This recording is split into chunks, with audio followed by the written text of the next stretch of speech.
Good morning, afternoon, evening. I'm Carrie. This is Student Loan Chit-Chat. You know, the neat thing about debt stories, we'll never run out of content. Yeah, I thought about that. We'll just never, ever run out of content. Here we go. Your husband makes $240,000 and won't help you. Now, this is from the Dave Ramsey show, and it's only a couple months old. But before we start making judgments on either side, I say we hear them out first, okay? So I'm going to go ahead. I'm going to minimize the screen down. For those of you who walk to this video, get those timers started in 3, 2, 1. Go ahead and start walking. Liz is in Boston. Hi, Liz. Welcome to the Ramsey Show. Hi, thank you so much for taking my call. Sure. What's up? Yeah, so I'm calling with sort of, it's two questions that kind of go into one. So I'm getting $4,000 back on our tax return, and I'm going to pay off a credit card with that. And I have another credit card that I do need to pay off, but I also have a small business, and I was wondering what your thoughts are on putting that money toward, as an investment into my small business. I have a food blog, so I was thinking of doing a website audit to see if I could increase my website traffic, you know, to make more money off of ads and things like that. And all right, I'm going to stop her, okay? My ex-husband owned a small home business, and I even own my own very small business. I just started a little cake business a couple months ago, all right?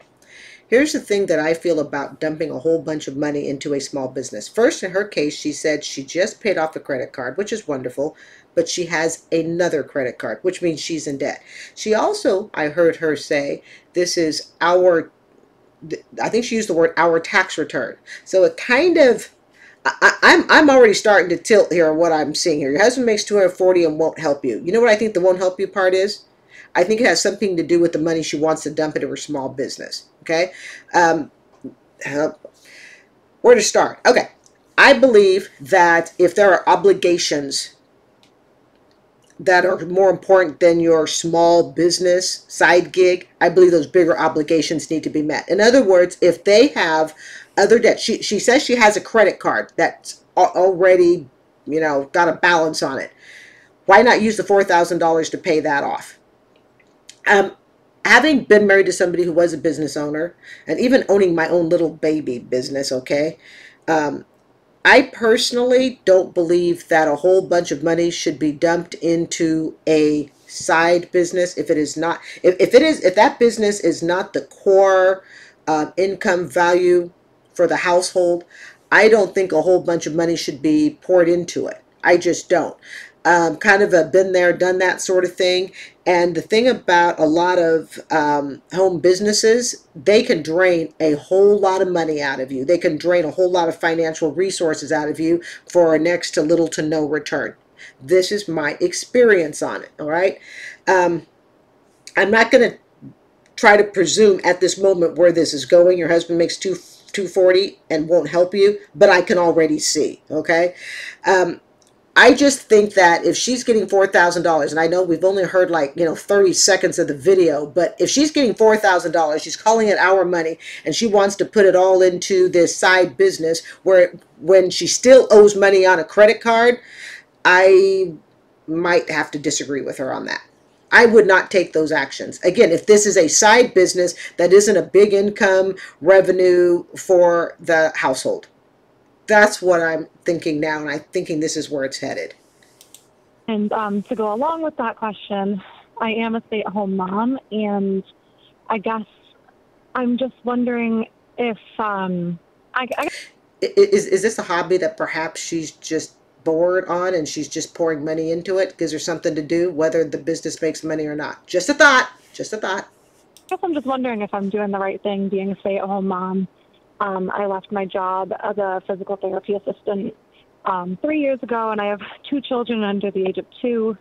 I work 10 hours a week, actually for my website host, and then my food blog on the side, and I just wasn't sure if I'm doing the right thing. Okay, what do you... I can tell you right now, if this isn't making any money, If this is just an expensive hobby, which some people have, they're just really expensive hobbies. No, I don't think she's doing the right thing. Again, I'm not a business expert, but I was married to somebody who owned a business. And so I have some experience with that for multiple years. If this isn't, if this is just a side hobby, and I'm not, don't start putting in the comments, oh, you think stay-at-home moms are just doing side hobbies. That's not what I'm saying, okay? And I understand staying at home is probably cheaper than putting the kids in daycare. I get it, because daycare is expensive, okay? But if $4,000 is being dumped into a side hobby versus going into a main household expense, I would not do that myself. And the fact that she owes credit card bills, well, there's a sign that there are perhaps more important bills to pay. Make on the 10 hours a week. 35 an hour. Okay, so $350. Okay, and then what are you making on the food block? Not a lot. I think we can interpret that probably as next to nothing. Hey, I'm going to be honest, my business ain't done nothing either, okay? I've just only been up a couple of weeks almost, okay? It comes out to, some months it'll be about $400 because I do food photography for that on the side. And then some months it's, close to like 50. Okay. So why are we dumping $4,000 into this when you owe credit card bills and when you probably have more expensive stuff to pay for than, I'm going to be brutally honest, and I'm happy to walk it back. This sounds like it's really just a hobby, okay? If it makes a few bucks, great. If it doesn't, that's fine. But it's a hobby and it's taking money to support the hobby. All right. It's kind of like, it's like people who buy their own products to help keep the business going. I remember once, I don't want to totally sidetrack here, but hey, you know me, okay? So I once, years ago, all right, probably about 20 years ago, I sold kitchen stuff for Southern Living. I mean, it was really neat party stuff for, Southern Living magazine. Well, Southern Living, I don't know if they have it anymore, but they had a division, sort of like a MLM, multi-level marketing. I know, but that's not the point, okay? But they did have like a multi-level marketing thing where you could go and sell these cute platters, and I mean, it was just adorable, right? I don't own any of that crap today, but at the time, okay, I was like, this is just beautiful. So guess what? I became my own freaking client. Okay, so basically I would sell something, use the money to buy my stuff, and it was just a hobby, and I realized that. I didn't sell it for very long, but I realized I'm really not here to make a sale. I'm really here just to dip my toe and enjoy a hobby. I owned a lot of lovely platters that I don't own today because it was like 20 years ago, but that's almost making me think what this might be. And $4,000 is a lot to dip into something that makes, maybe $50 a week and web pages and hosting. You can pour a whole lot of money into your side business. I don't do that. Okay, that's just me. I will not do that. No, you do not put $4,000 into that. Thank you! Snaps! Yay! Oh, for those of you who may have just joined for the first time, snaps is whenever I say something, and one of the people on the Ramsey show, okay, agrees with what I said, because I watch these videos for the first time, so I don't know what's gonna be said. I'm just speaking off of what I think and my experiences, and whenever they hey, you know what? They say what I say, then that snaps, all right? So for those who don't know, all right? Oh, that's wonderful. I completely agree. Now we're starting to read the title. Your husband makes $240,000 and won't help you. People, this is why we cannot jump on things too fast, okay? We can't sit there and go, oh, this husband's just mean, horrible, awful guy. Because if you look at that title, you could almost, infer that perhaps, he's not such a nice guy. But that's why we wait. That's why we wait to make a decision. And she did say our money. But even if she didn't say our money, okay, $4,000 so you can make $50 doesn't seem like a good return on the money. Okay. Take you forever to get it back. Yeah. Yeah. You're not making enough to justify a $4,000 investment. You're making enough to justify a $400 investment. Yeah. Yeah, it would end up being $1,800. It's too much. Yeah, $1,800 is too much. Okay? Yeah, too much. And she's sitting already on credit card debt. Okay. I'm also going to poke a larger bear here. You said you're a stay-at-home mom. I'm assuming you're married? Yes. What's he make? This year it'll end up being about 240. Okay. So what's the problem? Yeah, I think I know what the problem is, because you're saying these are your tax return, your credit cards. You guys don't have your money combined? No, we don't. Wait a minute. She's a stay-at-home mom. So I'm not now. No, I'm confused. Okay, she's an SAHM. Some people know those abbreviations stand for stay-at-home mom. You'll sometimes see that in writing. You'll see SAHM. That's what it means if you ever see that. She makes her own money. He makes his money. Okay, I get. All right, I guess that works. I guess. We do in a sense that he pays all of the bills and I pay my student loans and my credit card. How much is the student loan? Okay, we tea drinkers want to know. We want to know how much the student loan is. Yeah. So you're not combined? No. we do have a joint account. You're not combined, dear. I know what you're saying. I know you want it to sound better than what it is, but you're not combined. But I hear from your voice that maybe you would like to be. Yeah. Well, yeah, because then she could spend more than the $4,000 she'd like to dump into the side business. I'm being facetious, okay? I think it would be a little less stressful. Yeah. What's stressful? I think he's paying all the bills for the family. Sounds like, I mean, I could be wrong. Yeah. Okay, so let me, here's the thing. This man has a wife and 2 babies. His job is not to make his wife pay her student loans so she can take care of the 2 children that he sired. Mm.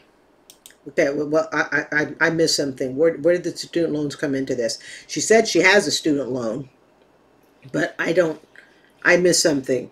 Where did she ever say she has to pay her own student loans?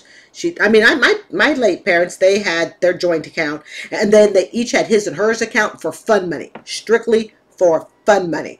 Bills and all that were all done through one account, but for fun money. You know, he could do football on one, she'd go shopping on the other. Okay, kind of traditional, but that, and they always told me it was fun money account. It was never, you're paying the electric and I pay the gas. It wasn't ever like that. It was just, hey, here's my chunk of fun money. Here's your chunk. Everybody can go blow that any way they want.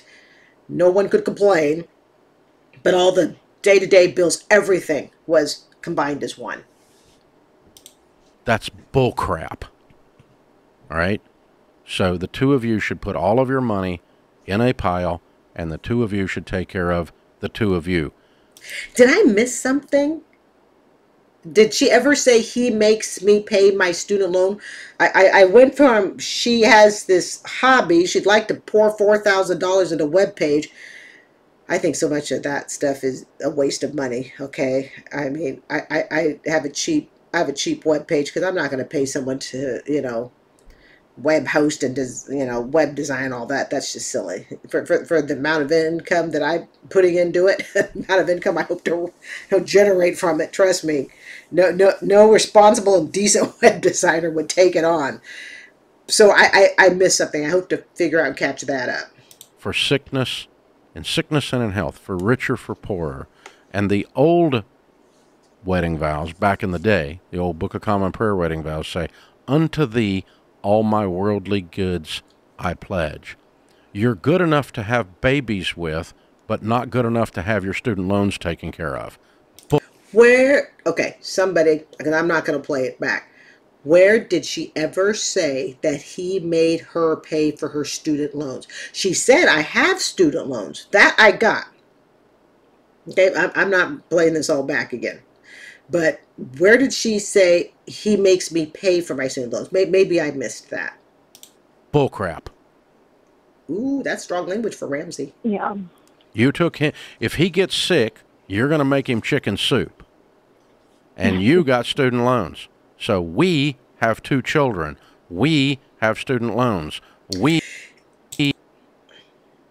made the decision for you to be a stay-at-home mom because that's what you wanted to do. And you're fretting over $1,800 and $1,500 while your husband makes $250,000 a year.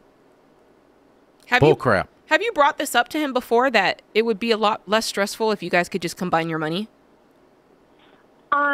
Yeah, it has been a conversation. It was never like really stressed. Like, maybe she's just irresponsible with her money and he doesn't want it to go there. Okay? This is a woman who's ready to dump $4,000 into a web design contract for a business that makes, I think what she said, on a bad month it makes $0 to $50. On a good month it might make $400. There might be a history of her doing this type of stuff. See, here's the thing. You know, I mean, yeah, I'm a woman and all that stuff, but it doesn't mean I automatically jump to agreeing with women, okay? Just because I'm a woman doesn't mean I'm going to go defend all women, all right? Maybe there's a history that we don't know about that she does this type of stuff. And she jumps into project after project. There are people that do that. Start one project, go to a next project. And all these projects constantly cost money. Okay? And it's frittered away here, there, and there. Okay? I don't know. I think that there's possibly more to this story. Okay? We can say the husband is, you know, I don't know, full of, as he said, bull crap, because he makes $250,000 a year. But we don't know the wife's spending history or what got it here. Okay? And if we find out, oh, you know, this is a third, you know, project that she's had, and she runs up these credit card bills, she wants to dump money into these projects. Okay? So we just don't know. I can't be so fast to say the husband is at fault. At this point, if I were a jury, I'm out. I don't know. I never really tried to make it like a big point. I guess I feel guilty. He has no debt, and I have like no. He married you. Yeah. You come with all of you. Ooh, that's Ramsey kicking it up a notch. Whew. Okay. You married him. Okay, but I feel like part of the story is missing. She says he has no debt, I have debt. Okay, how long have they been married? How much debt did each person come in with? Now, though it shouldn't matter, because once you marry, you agree to take on each other's debt. Okay, so short of that. But maybe, just maybe, he, after marrying her, I'm just playing devil's advocate here, okay? Don't throw the rotten eggs and tomatoes at me, okay? But maybe, just maybe, after marrying her, maybe she's careless with her money. I mean, she just called in to ask if she could spend $4,000 when she still has credit card bills, right? So maybe he has seen this pattern. He's seen this history. He didn't walk around feeling guilty about being selfish. No, he doesn't. You don't need to walk around feeling guilty about dadgum student loans. I'm catching a vibe here that I don't like at all. And I want to know how much the student loans are. Okay? When were they racked up? If the student loans were before the marriage, he has no reason to be faulting her for it, because he married her knowing she had student loans. No reason at all. If the student loans were racked up during the marriage, the question then becomes, how much support did he give her to go back to school? Okay? Because maybe he was like, I'm playing devil's advocate here, okay? But maybe he was like, honey, we can't afford to go back we can't afford to have you go to school. You're going to run up a bunch of debt. We don't have that type of money. But she went to school anyways. That's totally different. You know, where they were in disagreement of her going back to school because of the cost. Whereas if he marries her knowing it, oh, we know she's in school debt, then that's totally different. There's too much missing information, I think, for Ramsey to be coming down this hard on him. But then again, if you've watched some of my earlier videos, okay, I have a really close relationship with my dad and my stepmom. And I genuinely believe, okay, I genuinely believe that my father, when my parents divorced, okay, I I generally believe the kids should have been given, I generally believe my dad should have gotten custody of the kids. And I say that with all respect to my late mother, whom I love more than life itself, okay? But I'm not so quick to jump on men because of, again, I'm pulling my own personal experience into my reactions, the things that I have experienced. I just am not so fast to jump and say the guy's wrong, he's selfish. I can't do that. I can't. And right now, I'm not convinced the wife is right. Too many missing pieces of information. Dave is right. That's all I can say. I don't want to jump to any conclusions. I'm catching a vibe I don't like. I don't. But we are jumping to conclusions. She says she don't want to jump. Jade, with all due respect, girlfriend, okay? We're all jumping to conclusions. My conclusion could be wrong. Her conclusion could be wrong. We're all jumping to conclusions. But that's the purpose of Tea and Simplify. Like that you have all this guilt surrounding a simple request. I don't like that you are feeling so much apprehension about having this conversation with this man that you're married to and have 3 kids with. So there's a lot going on here. I will say she is right. You know, you should be able to discuss things with your spouse. Okay. But again, we don't know the history. We don't know we don't know his history as far as the way he reacts to things. We don't know her history of spending. All right. And I don't even think we know how long they've been together. All we know is they have a couple young kids, all right? But some people have been together 10 years before they have a couple young kids, and some people, you know, met last week in Las Vegas. If you're good enough to have babies with, you're good enough to combine finances with. Yeah, okay. I mean, I think he would be open to it. Good. That would speak highly of him. Mm-hmm. I would think better of him than I do at this moment. I would too. Yeah. See, the problem I'm having is they're throwing the guy under the bus, but there are too many missing pieces. We're hearing her side. We're hearing her pity party. I guarantee you, if we could talk to the husband, there'd be another side. We can't jump on someone simply because they make a lot of money. Would this be any different if the story was, my husband is a school teacher, makes $55,000 a year and won't help me with my business or whatever? Would that change things? It shouldn't. It shouldn't make a difference. Okay? But think about it. If we said, oh, you know, my husband makes $55,000, won't support me, would we go, oh, well, would we be kinder to the husband? Something to consider. Or are we jumping on him because he has more money? And have we ever considered that he might actually be better with the finances than his wife is? And a part of me says that because she has a check for $4,000, a credit card debt, and she wants to put the money towards a business that makes $50 a month. Something in my gut hunch tells me this isn't the first venture she's gone out on and done stuff like this.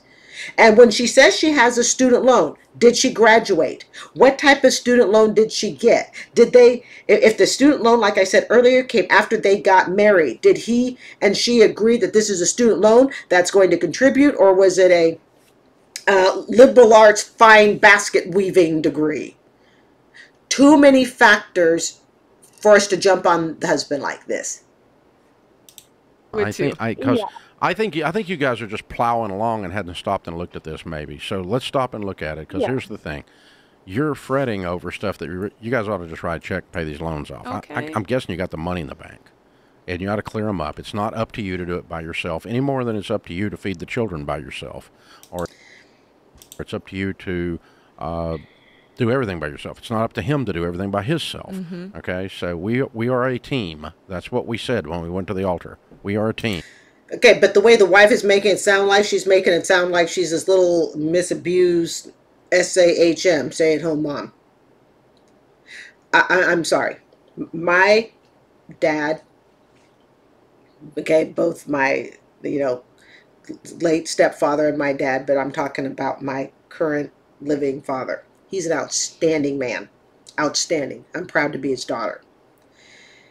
I have a really, really hard time when people simply jump on men for a fault that is perceived without getting all the facts.